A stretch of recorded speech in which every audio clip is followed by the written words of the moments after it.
The school sees young children as social beings, full of curiosity and having the potential and desire to find connections and meaning in all they experience.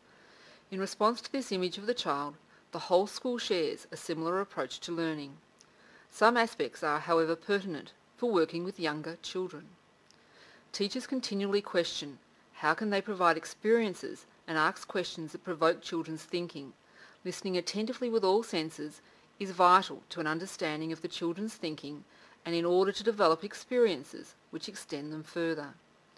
To respond to the children's rapid development, it is necessary to continually negotiate their learning journeys using different learning agreement proformas.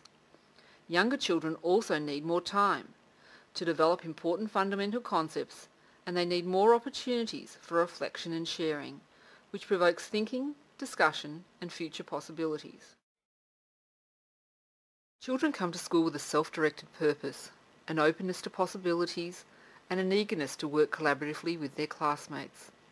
After a meeting with a home group teacher, the children move to various experiences determined according to their individual learning journey.